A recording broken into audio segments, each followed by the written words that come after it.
ชีวิตคือปรารถนามันบานจงร่วงในสุขสันต์ក្នុងគ្រួសារមួយកក់ក្ដៅតើជីវិតខ្ញុំថ្ងៃក្រោយទៅជាយ៉ាងណាទៅចងមានពុំម៉ែហើយកង់ក្ដៅពីដើមទ្រូងម៉ែតែខ្ញុំគឺជាកូនកំព្រា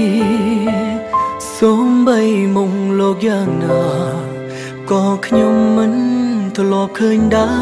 រខ្ញុំតែងលួចង់ឃើញគេបានក្បែរពុកម៉ែគេចង់មានពុកម៉ែដែរតែវាសនាខ្ញុំអា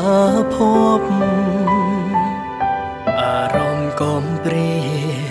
គ្មាននាងណាយល់ទេមានជីវិតដូចគេតែខុសគេត្រង់គ្មានម៉ែពុកស៊ូខំមាត់អន់ធ្មន់រៀបរាប់ទាំងទឹកភ្នែកទូងជាមានថ្ងៃស្អែកក៏មេឃឲ្យខ្ញុំកំព្រារូបនាងមានពុំមានម៉ែគ្មានថ្ងៃនាងយល់ទេកូនកំព្រារងាក្រៃរយប់ខ្ញុំគេងមានតែអោបជើងអោបដៃគ្មានទេភាពកង់ក្ដៅនិងជីវិតកូនកំព្រា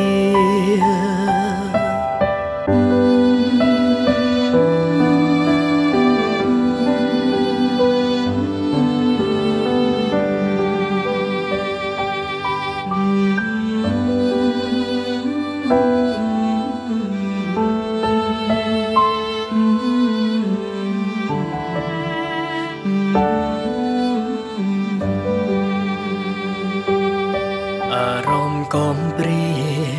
គ្មាននាងណាយល់ទេមានជីវិតដូចគេតែខុសគេត្រង់គ្មានម៉ែពុកស៊ូខំមាត់អន់ធ្មន់រៀបរាប់ទាំងទឹកភ្នែកទូងជាមានថ្ងៃស្អែកក៏មេឃឲ្យខ្ញុំកំព្រារូបនាងមានពុំមានម៉ែគ្មានថ្ងៃនាងយល់ទេកូនកំព្រារងាក្រៃរយប់ខ្ញុំគេងមានតែអោបជើងអោបដៃគ្មានទេភាពកង់ក្ដៅនិងជីវិតកូនកំព្រា